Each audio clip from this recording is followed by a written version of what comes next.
Good evening and welcome to Planet First Action. My name is Jacob Frost. And I'm Ryan Gordon. And we are your hosts, and as we always say, the weather is crazy, but also time just marches on. The clock does not stop, right? I mean, the summer just feels like it's already gone. It just continues to move. Yep, it is flying. And while we hope, with that being said, that many of you who are listening in now are enjoying the show from a beach or a lake, perhaps, or just from the comfort of a staycation, we can assure you that the big developments, the changes, the innovations, they are not slowing down.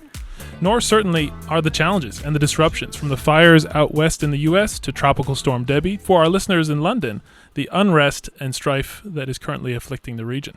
That's right. And just so you know, I'm not jealous of anyone who happens to be in Paris right now watching the Olympics. Just putting that out there. And as Jay said, those big changes are not slowing down, and neither are the challenges. And when it comes to each of those things, whether you are fortunate enough to be getting away for a vacation or, like many, confronting one of our many challenges that we happen to be facing today, we know it is easy to disengage. But the truth is, now is the most important time to focus. It's important to look at what's really in front of us and to engage. That is part of the reason we have this show in the first place. Exactly. And with that, thank you so much to everyone who has listened in, subscribed, and shared the initial episodes of this series. And for those of you who are tuning in right now for the first time, welcome. Welcome to Planet First Action, the show that isn't about debating politics, but instead focusing in on the technologies, the innovations, and the policies that are here today, shaping the world today, creating the jobs of the future, and impacting the way we live in our communities. And that is the work and the initiatives and the policies and the progress that we protect with our full-service agency, Gordon and Frost, the organization that launched the Planet First Action Community Initiative. That convening of disparate stakeholders and expertises that we facilitate with Planet First Action mirrors the cross-disciplinary approach we take for our clients at Gordon & Frost, with services spanning across business strategy, capitalization strategy, marketing, communications, research, community engagement, and of course, public policy. That's right. And speaking of public policy, we honestly cannot wait to kick off today's conversation with an absolutely incredible leader, Clare Doyle Dowd, the head of policy at BlocPower, and a visionary truly whose life's work has been to build a more sustainable and equitable future, and has a track record that demonstrates the commitment and inspires everyone around her. And I know I cannot, to what you said, Ryan, I really am excited to just get right into the conversation. But before we get into today's conversation, we just want to acknowledge and recognize that this topic, and indeed what we have been talking about for these last few episodes, the Greenhouse Gas Reduction Fund, the $27 billion that was recently awarded by the EPA as a part of the country's largest ever investment in climate, well, we know that it is not the only important thing that matters today. Increasingly, so many of us are faced with competing priorities. From just paying the bills and rent to being able to afford groceries, caring for our health, caring for our families, it is easy to get weighed down focusing on those critical things. Absolutely. And like the people out there who are listening know, I mean, there are so many hours in the day, right? Why should the average person care about how this seemingly far off and complex government program is going to be deployed when the priority is, quite honestly, keeping the lights on or putting the food on the table? I know, and that's something that you and I, Ryan, I know we've talked about quite a bit. We've talked about so much with our executive producer, Julien, and the truth is, it is an absolutely fair perspective. It makes sense for many people to feel that way. In fact, maybe even more so when you look at our history and the unfortunately ample evidence that exists to cause distrust and skepticism in so many communities of programs like the Greenhouse Gas Reduction Fund. I know, and I mean, literally, just take yesterday, for example. We were at a forum in Peekskill in the Mid-Hudson Valley, and it was held by New York Secretary of State, the Honorable Walter Mosley. And we focused on many programs in New York that are aimed at helping to revitalize our downtown neighborhoods and our local communities. And it was attended by mayors, local leading officials, nonprofit organizations, developers who happen to be building affordable housing, and community-based organizations. And even among these stakeholders, literally people who are doing the hard work on ground level, never mind the average person. In many of these conversations, we found skepticism of the Greenhouse Gas Reduction Fund. And that skepticism of whether or not any of this money is actually going to be able to reach these communities in any real meaningful way. It's true. We heard it over and over again. And the truth is, that is why we shared last week that this series is not about just talking about interesting things for the sake of talking about them. It really is a call to action. because it is going to take communities' awareness, direct participation, and engagement. It is going to take that we collectively learn from our past to ensure that the Greenhouse Gas Reduction Fund not just lives up to its potential, but that it truly maximizes the impact that it can have, which is tremendous. That is why we call on all of you listening in to share these episodes, share these insights from the leaders we bring on to the stage here at Newlab in the Brooklyn Navy Yard. And again, just to pause on that, we cannot thank the entire Newlab team enough for their partnership, for advancing this initiative, for convening and creating the space to have these important conversations. And of course, a massive thank you again to Cam Lawrence, the CEO of Newlab, because it was truly a privilege to kick off the series with him and just him opening up his wealth of knowledge for the audience. Absolutely. And also, just because it's also leaders like Tony Kearns, the founding partner of Purpose Venture Group, and Jackie Logan, the co-founder and chief investment officer of Raise Green, and today, Clare Doyle Dowd, the head of policy for BlocPower, who are fundamentally essential to enabling these communities not to just know about these changes that are coming our way, but to have the resources and information necessary to effectively engage. Exactly. And Clare Doyle Dowd specifically, because she has, like you said, right, she has focused her entire career and her life's work on driving impact for those local communities, and in fact has earned distinction as a public service fellow. She has been instrumental in the creation of thousands of affordable homes, stewarding community investment and engagement to achieve not just decarbonization, but better health and well-being and financial empowerment of the communities that she supports. I mean, the impact of her work has spanned the entire country, with roles in a number of major organizations, including in President Clinton's administration, as well as in one of the country's largest CDFIs, and just so much more. Absolutely. She is just such an amazing and incredible leader. But let's go back to that question for a second of why should the average person care about how this money is deployed? Well, there are a few who are better equipped and more well-equipped than Clare Doyle Dowd is to explain exactly that. From the savings that it enables on monthly bills, to the social determinants of our health, to the creation of wealth in our communities, Clare is the expert to pay attention to and to learn from, someone who everyone can learn from, frankly. And to the point of how this becomes actionable for everyone listening in, again, with that idea that this is not about talking about things just for the sake of talking about them, but because of what they enable in terms of our action. Clare is going to share her insights on her work at BlocPower specifically, an organization that is extremely well known in some circles, but deserves to be a household name across the country for the incredible work that they do. BlocPower is led by founder and CEO Danell Baird, who is just an absolute wonderkind and a visionary leader. And under his leadership, BlocPower has become, in many ways, the de facto resource for communities, driving workforce development, community engagement, and specifically helping building owners and residents navigate building decarbonization and energy efficiency retrofits, from the initial analysis of what's needed all the way through financing the improvements. That's right. And again, back to the question of should the average person care about these macro changes of these new technologies, this $27 billion from the federal government? Well, to that, we'll quote a fellow New Yorker and a change maker, the author and writer Margaret J. Wheatley, who said, "There is no power for change greater than a community discovering what it cares about."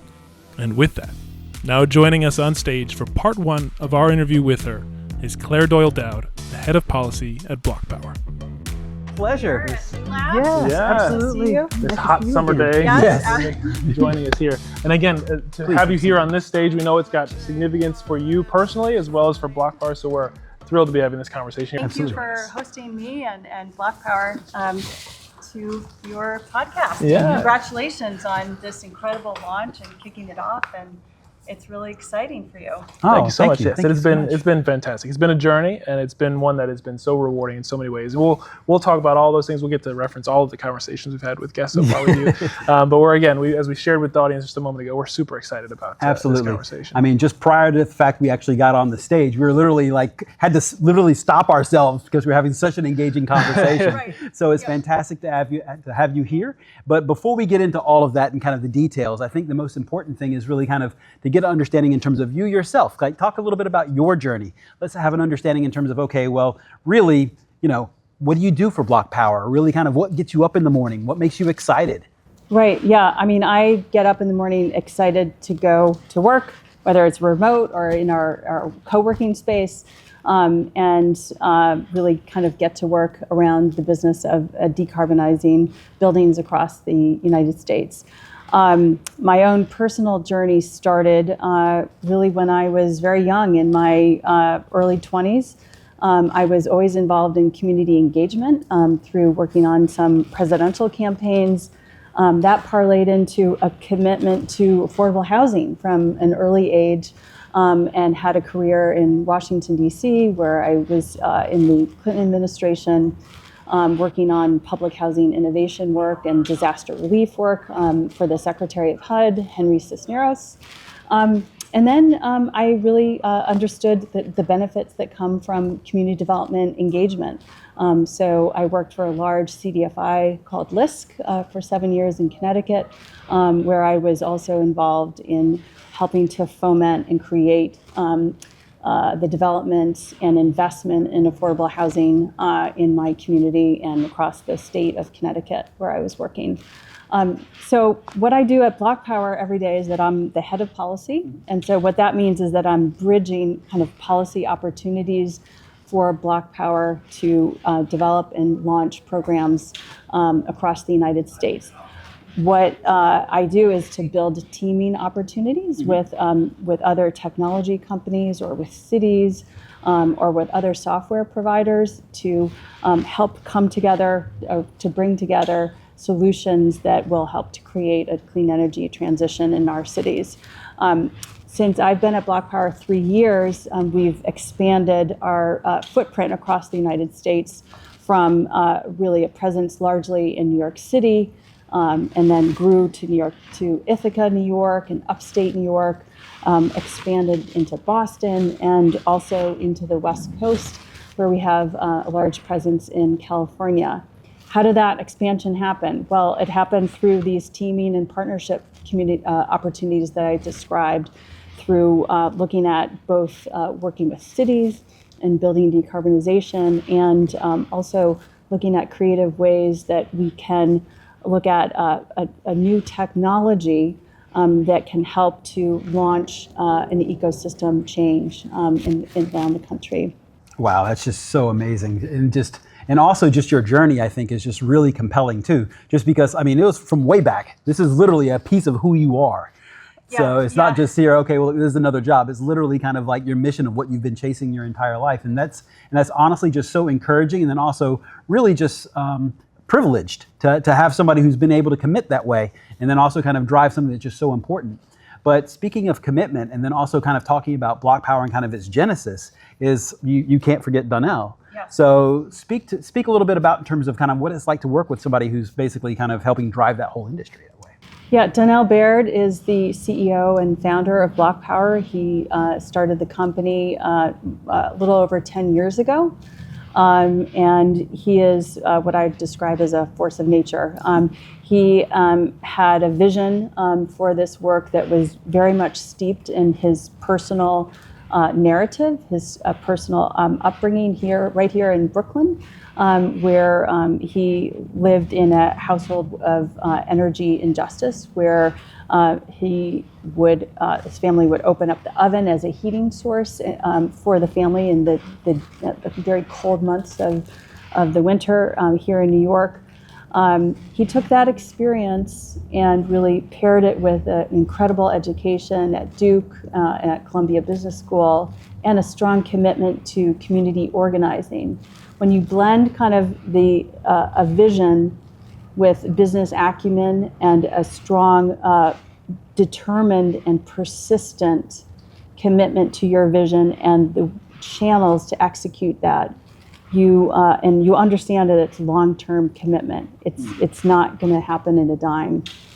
That's who Donnell Baird is, and I'm honored to be working with him every day and with my other 60 or so colleagues at BlocPower. Awesome. Yeah, I gotta say the entire BlocPower team are all incredible, and that contributes really to BlocPower's incredible success. Why so many in this audience already know BlocPower, and for those who don't worry. Well, you go to BlocPower.com or .io actually. .io. BlocPower.io With no K. With no K. The link will also be in the show notes. But again, that is Danel's background experience, his vision, what you were just talking about, but also, as Ryan mentioned, to have you on the stage here with us right now, to have that perspective that you have of having done this work and experience from all of those different types of organizations, one of the largest CDFIs, as you mentioned, that is something that is an experience that everyone in this audience that's listening in, whether they are founders, policymakers, investors, is really going to benefit from, and why we were so excited to have you talking with us right now about really what's happening on the cutting edge, the front lines of decarbonization in communities today, because there's really few people as qualified as you to speak on those things. So again, thank you for joining us on that regard. And to that end of really what you've been doing at BlocPower and BlocPower success, it is, as you said, spreading. It is growing. You're doubling down on existing areas. But what are some of the success stories that resonate most with you? What are the ones that kind of stand out? If you think back, like that was something that was truly special in terms of how it comes to mind. Yeah, I mean, I think that our engagement with cities across the country is really special, and it's not. It's really just beginning. So I mentioned Ithaca, I mentioned San Jose and the Bay Area. So what is special about those? Well, it's that the vision and the ideas around that vision started in the community. It's a community-led vision. For example, with Ithaca, with the Ithaca Green New Deal, in San Jose, they have a longstanding green energy transition community engagement, political leadership that is committed to this energy transition. And so what is special is that we started a dialogue with those communities. Mm-hmm. And so it's not a top-down solution that we kind of came in and said, this is what you should be doing in your community. They already had the idea around it. And BlocPower has, because we've been around for 10 years, we have the tools, the software, the staffing, the construction knowledge, the connections with manufacturers around the country, and also a strong understanding of the ecosystem of financial institutions, investors, what do building owners want. So we have that, and we've kind of pair it with the vision that is at the local community. And that really, what's special about that is that you are standing up a really strong anchor in a community that will last for many years to come. I mean, speaking of that vision and having it start with the community, you mentioned it, but Ithaca has got really ambitious plans, and they're really trying to make a pretty substantial change in the way that they're set up from a building perspective, I think by 2030, right? Right, yep. And so with those being as consequential and significant as they are, how are you thinking about BlocPower's role within the city and kind of working alongside other partners that they're bringing in to achieve those ambitious goals?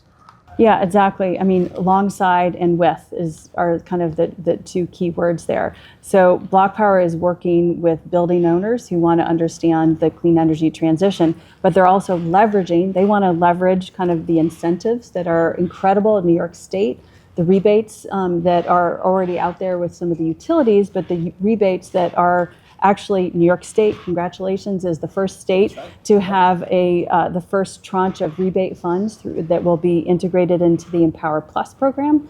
And so when we're working alongside building owners in Ithaca, they want to help me understand how to decarbonize my building. So what BlocPower is doing, we have our BlockMap software, which I think we'll talk about in a few minutes, to identify the buildings in Ithaca that would be good candidates for building decarbonization and electrification.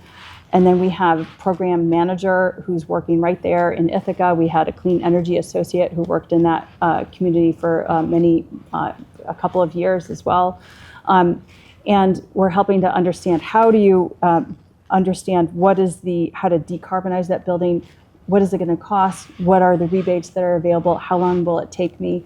So that's one way that we're working in Ithaca, but we're also have engaged in a workforce program there that we call Cozy Basements, where it's around things that are not really glamorous or exciting, but they are part of like energy efficiency. It's around air sealing, making the building envelope tighter so that you don't have, so that electrification equipment works properly when it's installed. So The Cozy Basement program is another thing that we're doing. We're also talking with, with Cornell University. We've even had outreach from some fraternities who want to understand how can my fraternity house have a clean energy transition? How can we have EV parking? We're working with Tompkins County, which is the county seat, of course. And actually in Ithaca, there are a number of, it won't surprise you with Cornell and with Ithaca College, but there are a lot of technology innovators who are there, who are taking advantage of the unique opportunities of the Inflation Reduction Act around green hydrogen. So we've been supportive of some of those technology initiatives as well. We understand that the commitment in Ithaca is longstanding. It's not going to be in just 1 year, but we're there for the long haul. And we're so excited, as I mentioned before, and congratulations to NYSERDA and to Governor Hochul and to Doreen Harris for kind of launching the rebate programs in New York State, first in the country. Yeah, no, that's super exciting. And then, so let's actually have a bit of a pivot just in terms of talking about really what it is that you guys do, and then kind of the financial kind of materiality behind that, and kind of what makes you guys so successful. And then one of the banes of my existence, as I've been a homeowner myself, which is basically trying to actually do retrofits and try and do upgrades, and then realizing the parade of people you have to get into your house in order to kind of fix any of these particular problems. And then how you guys really have been able to streamline this entire process, make it a way that's actually deliberate, can be executed, and then also something that can be counted on in a way that's actually financially viable for everyone involved. And then at the same time provide all these auxiliary benefits that you talked about in terms of being able to understand, okay, well, what's actually the rebates that happen to be out there? What's actually going on, and actually provide that service to the consumer from a holistic point of view. Right. So that in and of itself is just amazing. But also, that's a huge problem. That is a lot of work. Yeah. So being able to do that and actually speaking about going into and talking to people you're going to be fundraising with and trying to explain how you're trying to carry and lift up this heavy thing and this big problem. Like when we were talking about it and during the March event, you actually were saying it was actually a net positive for you being able to do that. Right. And they were actually excited about the opportunity that you present. So talk a little bit more about that. Yeah, so, I think that the problem to solve for is really kind of how to have a clean energy transition in the United States over decades to come. And BlocPower is one solution provider of many. When you think about solar, wind, the grid, all of microgrids, all of the technology solutions. So when we are looking at our work and what we focus on, we're looking at obviously the building sector. So how can we help to reduce greenhouse gas emissions in multifamily buildings? So how do you start that problem? How do you kind of approach that? That's exactly. So one of the unique points of differentiation of BlocPower is that we have this unique software called Block Maps. I mentioned it a few minutes ago. So we have mapped out and understand the 121 million buildings that are small commercial multifamily buildings in the United States and understand their current energy usage. We toggle that with a lot of data scraping and ingestion of data sets that our technology and product team know a lot more about than I do. But what happens is you're able to, in a city like Ithaca or a city like New York or Boston or Cambridge, Massachusetts, where we're working, you're able to kind of put that together to say, this is an efficient way of understanding that if you want to achieve the Justice 40 objectives of this administration, if you, Cambridge, Massachusetts, want to focus on multifamily buildings that are between 4 units and 12 units, we can help to identify those buildings. And we do that through our Block Map software. And then what we have is that because of our 10 years of experience, we have built out systems and processes in-house with an engineering staff, a construction staff, of getting into more granular details that you have probably encountered in your home retrofit analysis yourself of okay, let's lift up the hood or go behind, into the rafters and understand kind of what actually else needs to happen. And so we have engineering processes that get into that through different tools that we're actually looking at kind of even greater technology innovations in a few months through some interesting partnerships with some of DOE's national labs. And then we have a project finance facility that is something where we're able to offer the building owner, the homeowner, a low-cost lease that's flexible. It's a lot more flexible than a traditional financing instrument. And so we understand that especially some owners of what is called naturally occurring affordable housing, they are operating their building on a thin margin. And having a flexible financing tool has been really key to that. Now, you mentioned a few minutes ago about the rebates and incentives, and that is a huge value add because what we've done is we've put those incentives and rebates into the BlocMaps software tool so that what happens is that a building owner has what's called a instant building report. We call it an IBR. And the IBR will give you a snapshot, what the decision maker, the building owner, the homeowner wants to have, which is, what is this energy efficiency upgrade, this electrification upgrade going to cost? What are the incentives and rebates that are available to me? How long will it take? And that is all provided. Now, these are part of, it's not glamorous, but this is like part of running and having an operational system that really works in communities across the country, because you can't just talk about these problems. You have to get into the nitty-gritty details, into the weeds on how this happens. And how to actually make it happen. I mean, that's one of the things is sometimes the least glamorous solutions are some of the most effective, and that's something that shouldn't be overlooked, especially when it comes to climate action and sort of the energy transition.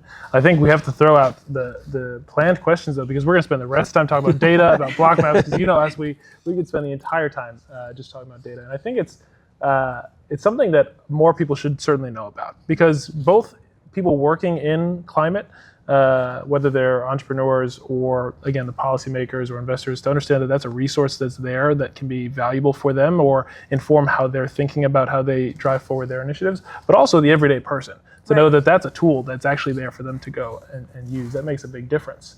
And you kind of touched on this, the interesting balancing act of needing data at the hyper micro level on an individual building basis of how do you make this make sense for this building in particular, but also starting to scale that up and looking at things in aggregate. So when you're working with cities or even at the state level, what is the 10 best projects to focus on if you're trying to drive the biggest bang for your buck, so to speak. Mm-hmm. But another lens of that is scaling it up outside of just specifically the data that you're providing through BlocMaps, but also the data that you're creating through the work that you're doing.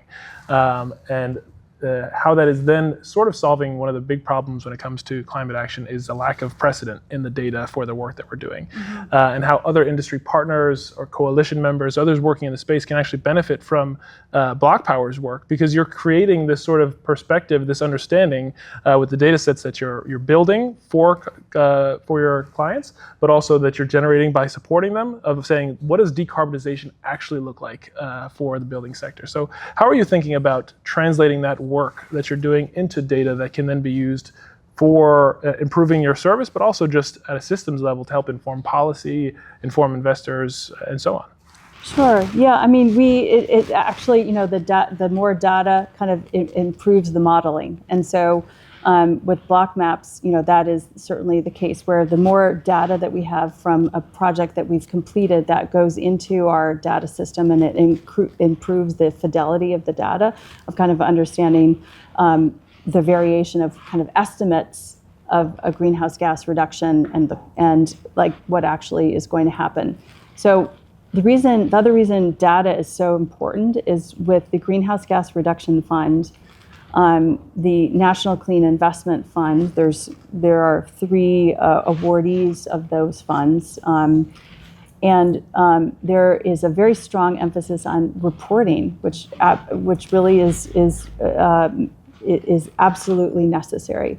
So the reporting really comes down to what is the project that's been financed, what are the anticipated greenhouse gas reduction fund benefits, what is the cost, when the investment is made through a loan through the greenhouse gas reduction fund or through the NCIF, we call it NCIF, how is that reported back? And so having the tools and the data in place to be able to report back is going to be a key component. And the burden, it's not a burden, but the responsibility is really on the NCIF awardees and also the Solar for All and also the CCIA, the Clean Investment Accelerator. BlocPower has, the reporting that we get from the projects that we do. And as I mentioned, the fidelity to kind of the anticipated benefits and the outcome is a process that we have in place already. And we're excited to accelerate that as more projects are developed. No, that sounds amazing. And to kind of skew it and kind of go off on a different topic, and I know some of this really close to your heart, and frankly also close to my heart as well, which is impact in terms of what you guys are doing and how you're able to obviously provide these wonderful decarbonization benefits. You're able to help provide the incentives, so it helps alleviate some financial burdens as people go off and actually get more efficient equipment. But it also provides a huge amount of health benefits for these people. Yes. And so that in and of itself just is from a stress position, right. It will help, but also from a financial position. So talk to us a little bit more about that in terms of actually what are the expected health benefits of actually being able to do it for some of these, low to moderate income households, and then also kind of what you guys expect to do in the future. Sure. Yeah. I mean, as you mentioned, this is an area that is really near and dear to Donnell's heart and to mine as well. So BlocPower has had the privilege of working with a couple of key leaders in this space. One is a nonprofit national organization that's really well known called the Green and Healthy Homes Initiative. It's led by Ruth Ann Norton, who's legendary actually in this field. That their work started with kind of the issue of lead pipes, and kind of everyone now knows about lead and kind of the impact that it has on a child's development. So through our partnership with Green and Healthy Homes Initiative, we refer to them as GHHI. We worked on a research study that focused on Alameda County, California, to understand what would be the health benefits if a lot of multifamily buildings were to convert from gas to air source heat pumps and bring in air source heat pumps work in a very different way because you're bringing in outdoor air through a heat exchange process. And then there's strong filtration that's part of that process. So the clean air that comes in also has a filtering impact. So one of the great things about this study is that GHHI looked at ways to understand how, if you reduced gas appliances in houses and multifamily buildings in Alameda County, you could see a lot of health benefits that it would accrue to the residents. There's a reduction in a lot of the noxious poisonous gases that really impact especially child health and well-being. And you're also looking at a reduction of asthma rates in these communities. So California has a very robust program already around kind of understanding the nexus of gas appliances, gas equipment, and how it negatively impacts especially low-income residents who are often in a dwelling unit that is very small, that has poor ventilation. And there is a direct correlation they have found through numerous studies in that area around the connection between children who are going to the ER for asthma events that happen and their own dwelling. So this is what's called social determinants of health. And so if you can address or remedy the problem where it is happening in the building that has noxious gas in that dwelling unit and replace that equipment with air source heat pumps or with an induction stove, you're going to be looking at reducing those asthma rates.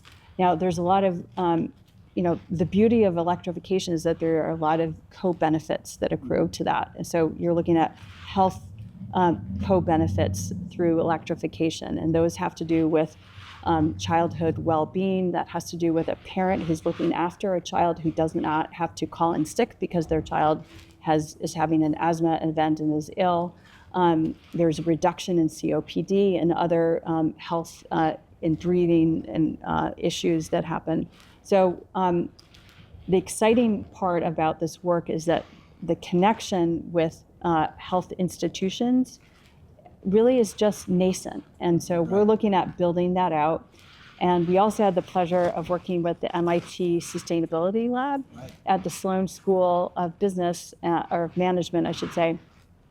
I led a project with 4 graduate students from MIT Sloan around this problem statement around the nexus of building electrification and health benefits. And they did an incredible study that was published in the MIT magazine recently, Sloan magazine. So we're really excited and proud of this work and looking forward to building out these types of partnerships with key health partners across the country.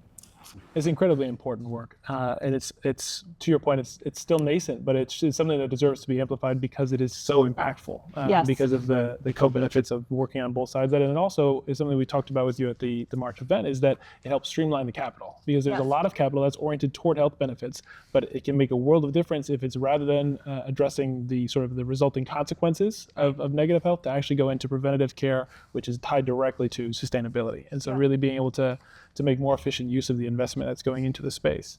But it also brings to mind another question that we had, which is something that, again, we want to focus on with you especially because there are so many founders out there that have a fantastic mission and they are driven to make a positive impact, but to help them understand what does it take to actually bring that into communities. And especially communities where there's oftentimes the greatest opportunity to drive an impact, but also some of the greatest challenges to engage, which is often low and moderate income communities, historically disadvantaged communities, who they themselves have a well-founded distrust of government actors, of outside actors trying to come in and tell them what to do. And so with your work that you've been able to do so effectively at BlocPower, what are some of the ways to do that? What are the ways to get engaged in communities where you can actually earn that trust and to actually have those solutions be deployed? Yeah, really beautifully said. BlocPower has a community engagement model. We are working in communities like Ithaca, and as you've mentioned, in Atlanta and also in San Jose.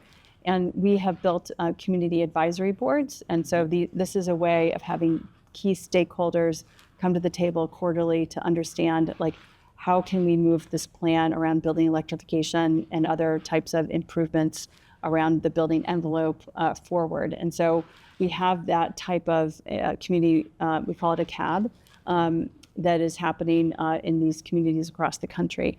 So the other kind of corollary to that is that this administration has invested heavily in Justice 40 communities.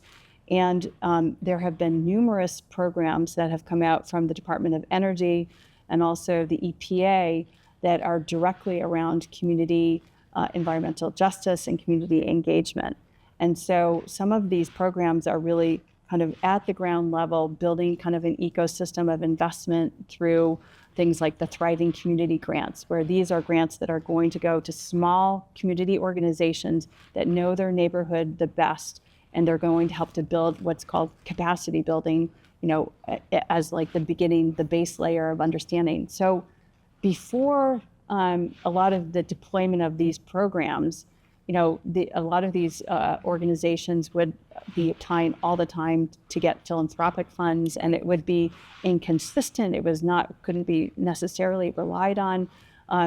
But a lot of these grant programs in this administration are for like 5 years, and so you're building up an ecosystem around you. So BlocPower has had a longstanding commitment to community engagement. We've worked with houses of worship.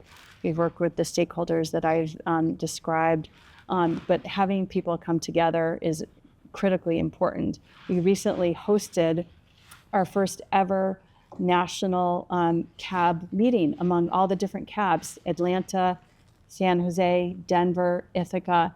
It was a virtual meeting, but it was incredibly impactful to have people say, what are you doing in Atlanta? How is that working with these larger affordable housing developments? And it was happening in real time. So we're hoping that we can have a program like that where people are coming together in person. But it's really the vision and commitment to that that has to be integrated into as you're scaling and like driving operational changes and investments, because it's easy to shed that by saying that we don't have time for that. Right. Well, that's the thing. It's such great advice. There's so many people who should be taking that as taking notes on that work that you guys are doing specifically, because it has been so impactful and so effective. But it's a challenge we also see in terms of supporting our clients who, through no fault of their own, are trying to juggle 10 hats, have limited resources, and have a million things to do.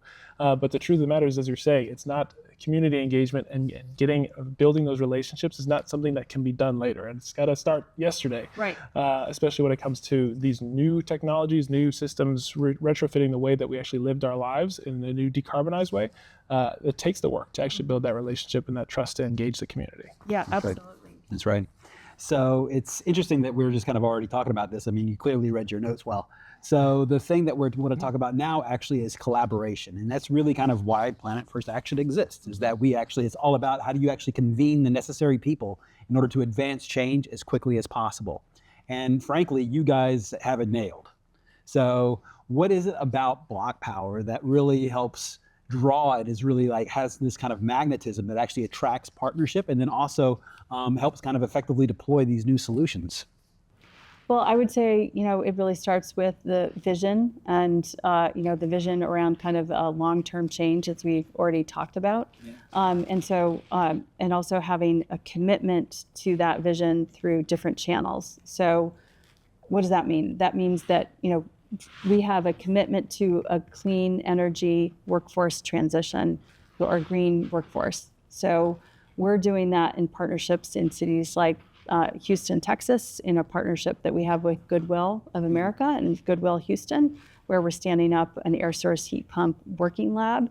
So that collaboration started by an intentional conversation with Goodwill of America and their vision. In Boston, Massachusetts, we're doing a workforce program that's just kicked off with the city of Boston, with the Roxbury Community College, and it's focused on returning citizens, but we're working also with the contractor network, who's saying, I haven't worked with this population before. How do I navigate this? And so BlocPower, part of that collaboration is earning the trust of different partners through transparency and kind of understanding what's the place that they're sitting in, what shoes are on their feet, and how do we kind of understand their motivations, their own concerns, and how do we develop like other solutions around that. So the other way that we've built collaborations is on the technology side. So with that, we've built a lot of collaborations with, I've mentioned them before, but with some of the national labs that are part of DOE. The national labs like NREL, Oak Ridge National Lab, PNNL, Lawrence Livermore National Lab, are engines of technology and innovation and research, over decades. And they have incredible programs where they want to partner with companies like BlocPower and other technology companies to help develop solutions for a clean energy transition. So, for example, a partnership that we're in with one of the national labs, it's actually a consortium of national labs, is called Cradle to Commerce. It just kicked off about 6 weeks ago. BlocPower is part of what's called a Legion cohort. And this is around identifying technologies in partnership with four of the national labs that could be commercialized over time. And it's an incredible partnership of industry, the federal government through the national labs, and investors. And it's going to culminate at what's called the Cradle to Commerce Summit at Lawrence Livermore National Lab, where there are going to be numerous partners to understand what is the value proposition of these technology companies that are part of this Legion cohort. BlocPower is very fortunate and very happy to be part of this because we're learning from other partners and through the national lab leadership there. Right. No, that's amazing. So we actually had a great question from Susani, who happens to be the CEO and co-founder of Dollaride. Yes. And I know you guys actually have a partnership already. But what his question is more or less, what does the partnership look like as you start rolling out transportation options in other cities? Yes, absolutely. So actually, this is a pretty exciting topic that we're excited about. Good job. And so right now, we're really focused on kind of when you're looking at an affordable housing development and you're thinking about who's living there. A lot of the folks who are living there, they have a variety of jobs, different jobs. And so there are very often very few EV charging stations at an affordable housing development, at a public housing development. So we're looking at a unique partnership actually with a woman-owned company that's based in California called Greenwell and Charger Help that does EV installations of kind of having a partnership with BlocPower, Greenwell, and Charger Help to have EV charging solutions at affordable housing developments. It's really kind of a way of investing in the asset and providing a service that is very important for a lot of Uber drivers and others who are living, in affordable housing and who are, as the EV revolution is happening, it's not going to change, it's not going to go away, but like looking at these assets of kind of investment of kind of these types of services is really important. Absolutely. And it's interesting too because it just goes back to all of the amazing intersections of working in this space. Because when you are helping make a building that much more efficient, you're reducing its use in terms of the load that it's drawing from the grid, and that actually frees up that load to be distributed to more electric vehicles coming on and charging from the grid. It brings to mind the work that the great team here in New York City is doing, Tia, and it's electric because it's that same idea. If you've got this infrastructure that's in place already, being able to provide access to EV charging without having to build new infrastructure. And if you can make the building that much more efficient, then you could do that much more effectively. So that's a very exciting partnership, and glad to hear that work's being done. Yeah, there's going to be, I think, more news about that, but we're, a lot of this partnership work has so far been on the West Coast, but we're excited to expand that connection. Thank you so much for tuning in for part 1 of the Planet First Action interview with Clare Doyle Dowd, the head of policy at BlocPower, here on stage at Newlab in the Brooklyn Navy Yard. We learned so much from Clare. I know Ryan and I, it's been incredible. And she has just so much valuable insight to share for all kinds of stakeholders, from the startups to the municipalities to the everyday person in communities as well. And if you want to learn more about Clare Doyle Dowd, we encourage you to tune in to next Wednesday for part 2 of her interview. And in the meantime, you can and frankly should head over to blockpower.io to learn more about the incredible work Clare and CEO Danelle Baird and the team are leading and the resources that are available to you. They are truly doing the challenging but really meaningful work of true decarbonization in communities, bringing all the benefits that come for all those local residents. That's right. As Ryan said, definitely head over to blockpower.io. And again, that's not .com, that's .io, and it is BlocPower with no K. So definitely go check them out because they have incredible resources. And speaking of resources, there are a ton that are available on planetfirstaction.com, including a deep dive on the Greenhouse Gas Reduction Fund, that $27 billion that is going to reshape our neighborhoods, our jobs, and our lives. Head over to planetfirstaction.com to check it out and also to review past episodes and the resources shared by our esteemed guests, each of which has an incredible and unique perspective and experience and insights for all kinds of stakeholders. Again, the privilege of Kim Lawrence, CEO of Newlab, sharing his wealth of knowledge. Tony Kearns, the founding partner of Purpose Venture Group, Jackie Logan, the co-founder and chief investment officer of Raise Green, and today's guest, of course, Clare Doyle Dowd, the head of policy for BlocPower. And just, again, for those who are listening in and maybe are leaders yourselves or are working at organizations where this content, this idea, these changes that are affecting our landscape, you see that being something that's important for you and your business, and you can use support, don't hesitate to go to gordonandfrost.com because the team is there. We are ready. And that's why we built the company. That's why we're there. We're there to help those companies and leaders navigate this changing landscape and to grow and progress. That's right. And as we shared, this podcast does not fall into the entertainment category, though we certainly hope that you enjoy it. But in fact, it really is a call to action, because this is a once-in-a-generation moment.